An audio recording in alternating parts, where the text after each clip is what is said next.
posted. Gotta keep it posted. Gotta keep it posted. We got more clock posted with the poster. When you turn on your radio,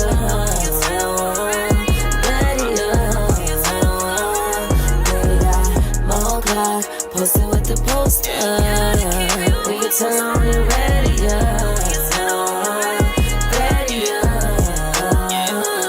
From the streets to the television, we keep it going, ain't no intermission. From the streets to the television, we keep it going, ain't no intermission. Look, you know we poppin', just name a topic. Posted up like a palm tree in the tropic. Rozzy on the beat, make you wanna come and see. Mo to the C, radio to TV. You know she putting in work like she clocked in. Celebrity guest, never guess who gon' drop in. Television's best like a S on the chest. Who's next? Say less, cause you rockin' with the best. Mo clock, posted with the poster. When you turn on your radio,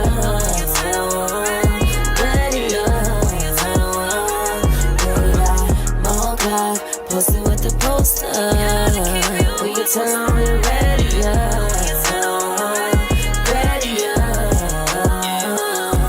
From the streets to the television, we keep it going, ain't no intermission. From the streets to the television, we keep it going, ain't no intermission.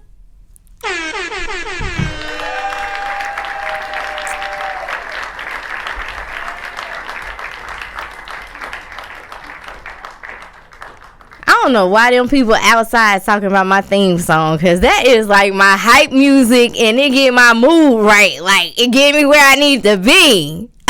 Anyway, I'm back after so long. Mo Clark with the post up.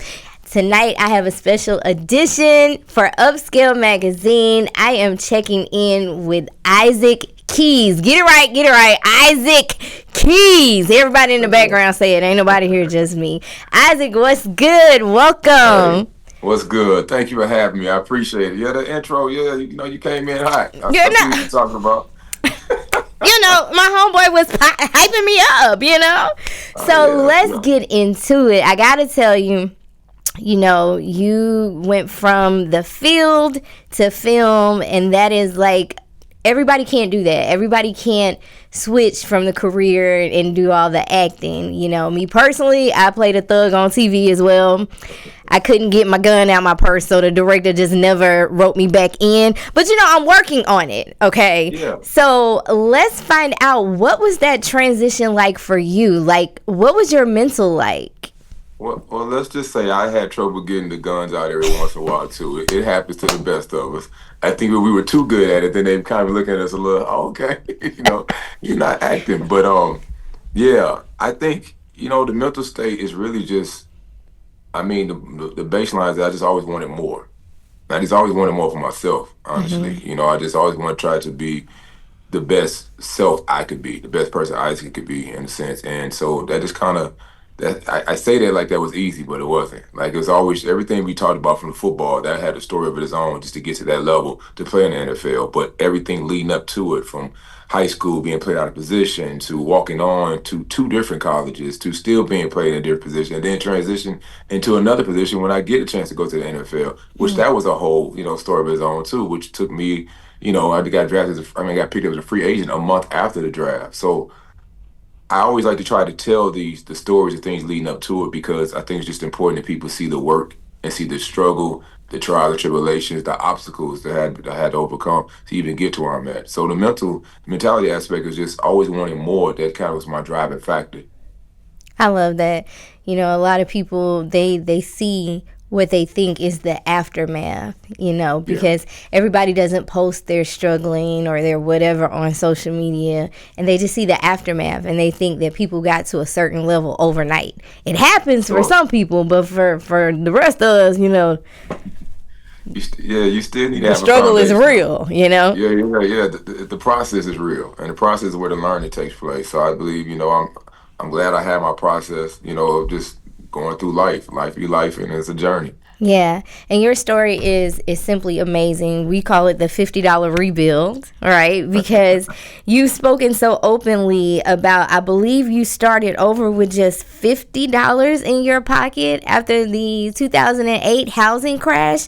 So, what would you say that moment actually taught you?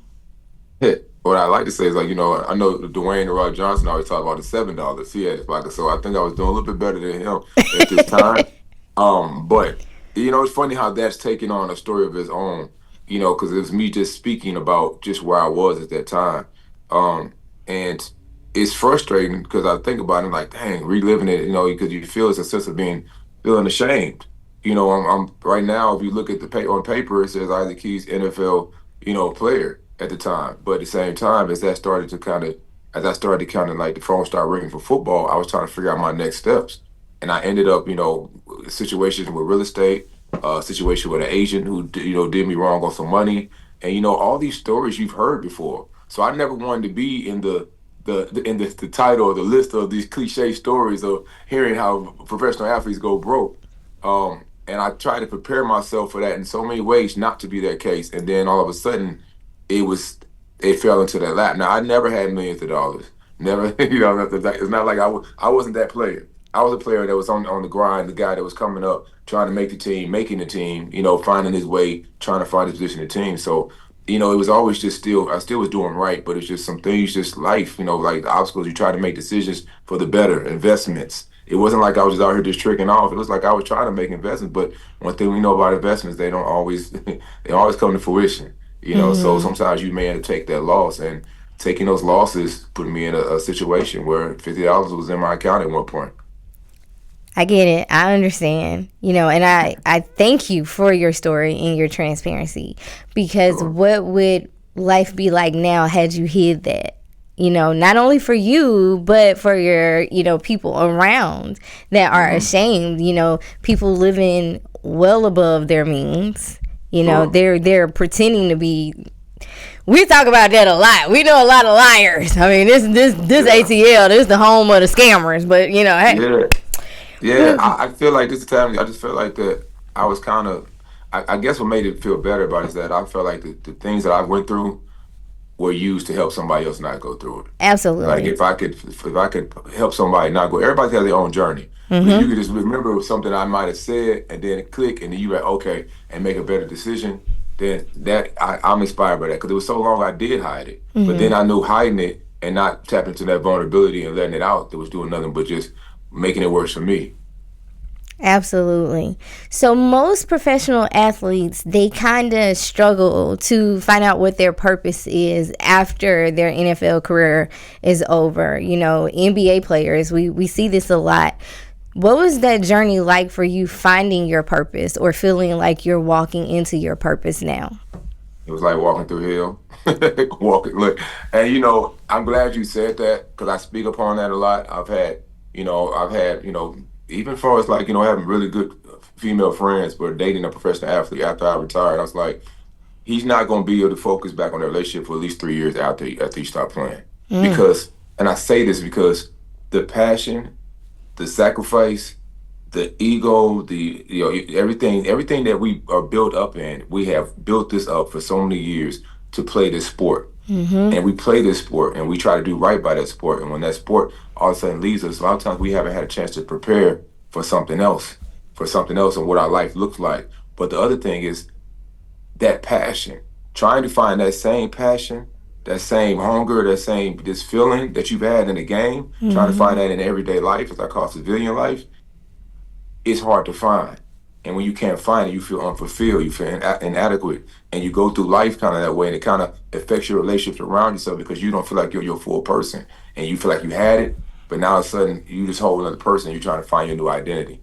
And I think for me, it was just I had to try different things. I had to keep on trying different things. I was mad because football was over with. I would say Mm. that the phone stopped ringing, and when that started ringing, it's like, okay, what else do I do? So I just started looking. I had it. I have a degree, but I didn't want to go back to school to get a master's. I wasn't in that place, just to go into physical therapy is what I was looking at. But I started doing personal training because I just knew how to work out. So I started, looking at things. Friends have jobs in the marketing aspect. I even worked at a group home and security guard as well as when I moved to LA to get involved in acting. Once I found out that I wanted to start doing acting, um, I moved to LA, took acting classes. I couch surfed for a while until I could get myself settled. And I tell you, when I said initially started the answers, it was hell because not knowing and being at a young age is a very confusing state to be in. When you don't know, you don't have direction, it's dangerous. And finally, when I initially found acting, going to that class, it helped me. That was my therapy. 'Cause at that time, there was no therapy. People weren't talking about mental health. They weren't doing it. If you was crazy, you was crazy. They weren't talking about the things that led up to it in the mental health aspect and the space of where depression is and how you can navigate in depression, but feel like that falls over your head. So it was hell for that moment, but I was able to come out of it in a way that I felt like that, now let me help others. Yeah. Some people, when we go into those depression, those stages, it's almost like you can, like if I were depressed and I'm focusing on one particular thing, I'm thriving in other areas of my life, right? Because that's not what's causing me to be depressed. It's something else in that area I'm depressed in. So thank you for sharing that part. And finding yourself, you discussed that a little bit, finding yourself. So you played Diamond on Power Book 4. I believe it's 4, right? Is it 4? Yeah, it's definitely Them Roman 4. numerals can get tricky sometimes. It does get tricky. Make sure you're paying attention. So, with your character, in playing the type of role that you're playing, how much of that would you say you can relate to in your real life? We see him going through things with his sibling and all these different things. So how much of that can you say is making you vulnerable in your real life? I think it was perfect timing, finding the role of Diamond Sampson. Of course, I had auditioning. It was something that was given to me. I auditioned, and I'm sure a lot of other great actors auditioned for this role because it's an amazing character. But when I saw that character, when I was able to read this breakdown, read the audition, I was like, this character is very relatable to me. The point of life of transitioning from one type of person you want to be to like, hey, I don't want that anymore, and to another. But also, what about the people that want to keep you to be the same person? What about some of the things, the allure that you liked from before? So can you mix the both? And when it comes to street, street talk and street activity, the morals and the values have to go out the window, or you won't survive very long. And I think Diamond was facing that. He had a true essence, but if you don't change your surrounding or change your environment, then you're most likely going to go back to your default, and you'll go back to being that same person that you were before if you don't commit to the new change of who you want to be. And that also includes the people around you, your support group, who you keep around you, all those Facts. things. So I think with Diamond, for me, I knew the transition from football and trying to figure out what I was gonna do next. I also, I grew up. I grew up in, in a lot of those different activities that could have really deterred me, and I would have went the wrong way in life. So I understood that. I understood that was seeing family members or friends that had actually been incarcerated or deaths in my family, and understanding that side of it. So Diamond was a character that I found I ground myself in and just continue to build and kind of like discover who he is, Right. as the seasons go by. So with the season, or the series coming into its final chapter, what part of Diamond's journey would you say that you're going to take from what you learned and what you built in that character? What are you going to take from that into your everyday life now? What if there's a scene or a moment that you're like, oh my God, I just really felt that was real, and I feel like I can apply that to this. What would you take away? I don't know how much I want to take from Power to my everyday life. I might. That's a different universe. That's definitely a different life. But as we dig deeper into who Don was, I value friendships and I value relationships, even family. And Diamond is. I can't sound like that. I think Diamond is he's smart and he's intelligent, but he's also a little naive when it comes to, his family, especially being his brother. And I think that some things that I take from it is just that, even though they're family, it doesn't mean I have their best interest in heart. But also the naiveness part is like, sometimes when you love something, it is very hard to let it go. It's hard to be able to see that evil or that other side of them in that.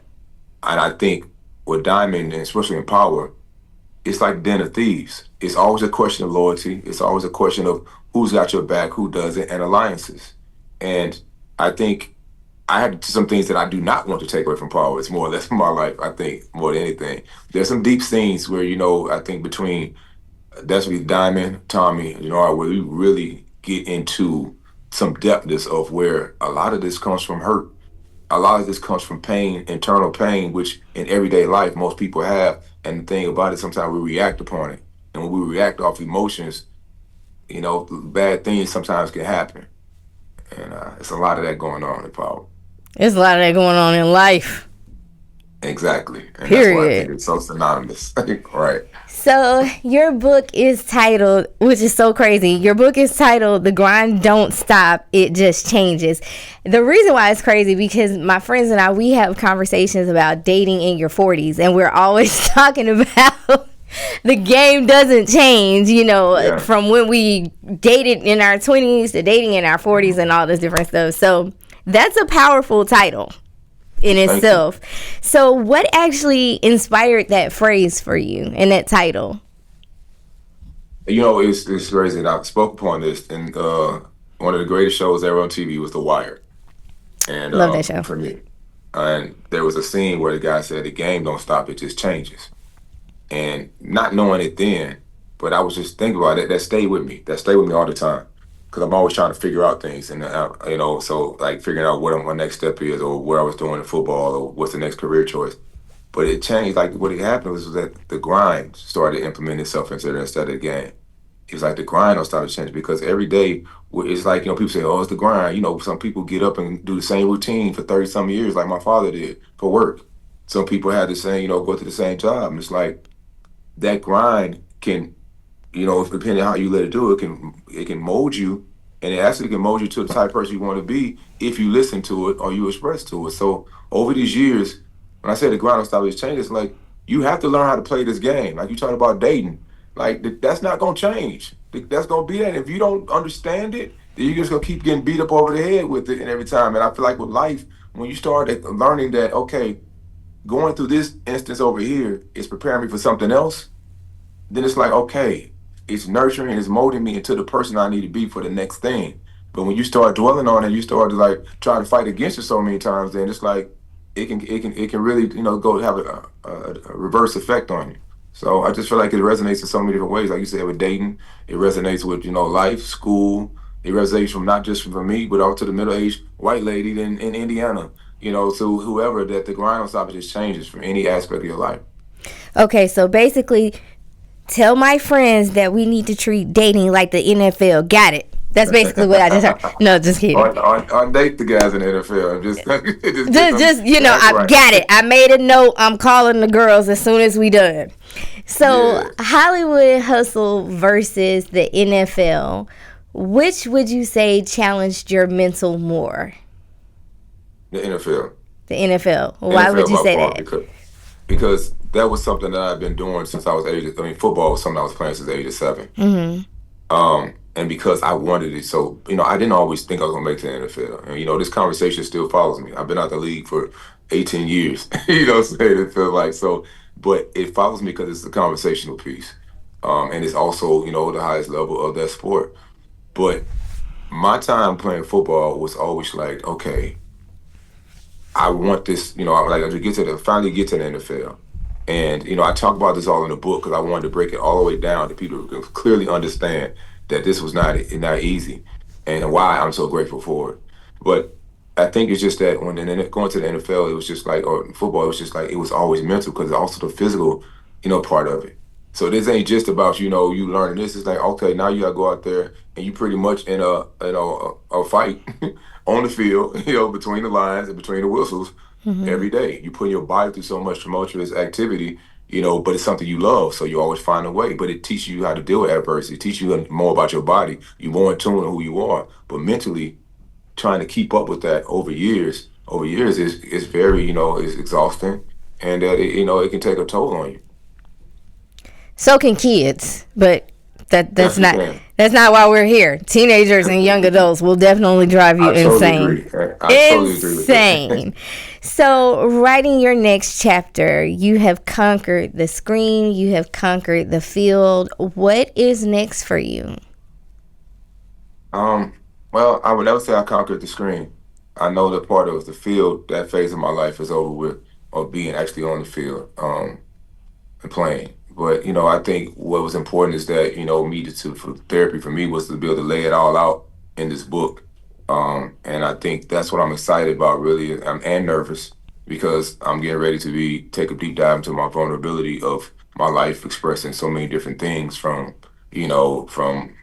mean, going from graduation to jail, those type of things. First time having sex, those things that I feel like that are relatable to these young kids that they need to hear these different stories that I can come and bring back. But it also me thinking about like, damn, that's what I went through, because you put a lot of these things behind you that you don't even remember, fights with some of the glorious things, that you just in life, going through school, self-conscious, self-doubt, image, conscious, all those different things that as adults we kind of forget about and we aren't able to talk to the youth about it because we're not coming from that place mentally. But I took it back there, to really go into it so they can really kind of have an understanding because a lot of those things don't change, as we said, so my next chapter is really kind of just really kind of put this book out there to really kind of just allow myself to be able to help and inspire others if they're willing to listen because we all have a story, it's just whether you're willing to tell it or not. And I'm willing to tell mine. So we outside with it. I love that. And before we let you go, what is something that you want people to take away from Isaac Keys? Like, what is something that you want them to always remember and know about you? Well, I think I just always want people to remember that I try to strive to live the best life that I possibly can live. And that if I can reach out and help anyone in this world with my story or with anything that I've been through or conversation, then I feel fulfilled. My biggest fear is not living to my potential. And I think I'm on a good route to living to my potential. And I encourage anyone else that feels stuck or just feeling like they're just not in that place to really take a dive into learning who they are and go for it. Go for what they want. Go for the dream. So I just want to be an inspiration to, those who want to be inspired. Awesome. And tell everybody where they can follow you at on social media. Sure. Everything you can follow me on is very simple. It's Isaac Keys. All the platforms, the social media, Isaac Keys. Eventually, the pre-sale to the book will drop. It'll be on isaackeys.com. Now, is that your Tinder profile name as well, or do you have a different one? You might be on Christian Mingles. I don't know. No, that's Ebony Humper. That's what the... Oh, my God. Oh, Jesus, Lord. Nobody ever stumps me, but you just did. So anyway, thank you so much. Make sure that you are following us on IG. Follow Status Network. Follow Upskill Magazine. Follow me. We follow back. Jack always need Christmas presents, so that'll just make his day and make him happy. Thank you for taking the time out to interview with me. You have been amazing. I appreciate you, Mom. It was supposed to be us too when my brother came home from jail. Ever since this white boy came around, we've been making all kind of bad decisions. I didn't run this for 15 years just to stand by and watch you headed to battle with this dude. My brother, it's dead to me. One day you gon' realize you should have picked me. Don't you start a war that you don't have a shot in winning. This is my movie. I don't stop.